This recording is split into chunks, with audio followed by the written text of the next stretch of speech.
ये तुम्हें डिसाइड करना है, तुम्हें सफलता चंद दिनों की चाहिए या चांद तक जाने वाली। ये तुम्हें सोचना होगा कि तुम हमेशा खुश रहना चाहते हो या कुछ दिनों के लिए। और तुम अगर सक्सेस बड़ी चाहती हो दोस्त, तो तुम्हें कई बार हार्ड वर्क के बाद भी तुम्हें सक्सेस नहीं मिलेगी। और तुम डटे रहना चट्टान की तरह, क्योंकि लोगों का वक्त बदलता है और हमारा दौर आएगा। एक छोटी सी स्टोरी में शेयर करूंगा आप लोगों के साथ, जिसे सुनकर आप अगर मेहनत के लिए सीरियस हो और अगर आपको सफलता नहीं मिल रही है तो गारंटी है आप अगली मेहनत दुगने जोश और उत्साह के साथ करोगे। हमारे घर के पिछले हिस्से में बहुत से पुरानी ईंट और पत्थर का ढेर लगा हुआ था, जिसके नीचे की मिट्टी उपजाऊ नहीं है। कुछ महीनों पहले वहां मैंने देखा कि एक पपीते का पौधा निकल आया है, और दूसरे हिस्से में जहां मिट्टी उपजाऊ थी वहां भी एक पपीते का पौधा निकल आया था। मैं महीनों तक देखता रहा कि दोनों में ज्यादा तेजी से कौन बड़ा होता है, पहला या दूसरा।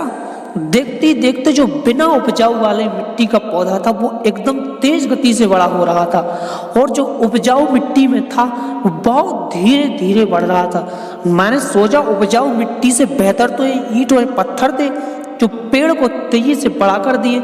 लेकिन कुछ समय बाद ईंट पत्थर के ऊपर लगा पेड़ खराब होने लगा। मुझे मेरी माँ ने बताया कि इस पेड़ पर अब फल भी नहीं लगेंगे। दूसरी तरफ जो पेड़ उपजाऊ मिट्टी में धीरे धीरे बड़ा हुआ वो एकदम सुरक्षित, और आगे उसने फल भी दिए।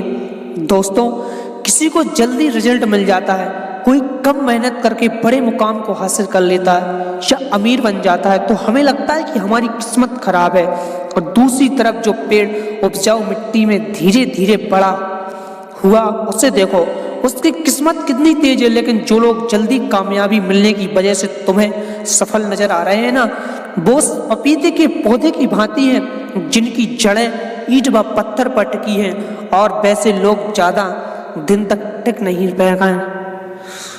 नहीं पाएंगे दोस्त।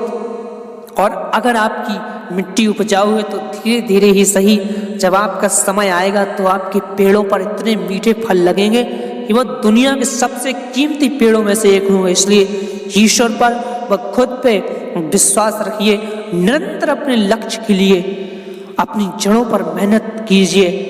हो लेने दो लोगों को मेरी छोटी मोटी कामयाबी से खुश, लॉन्ग टर्म में तो आप ही सफल होने वाले हो।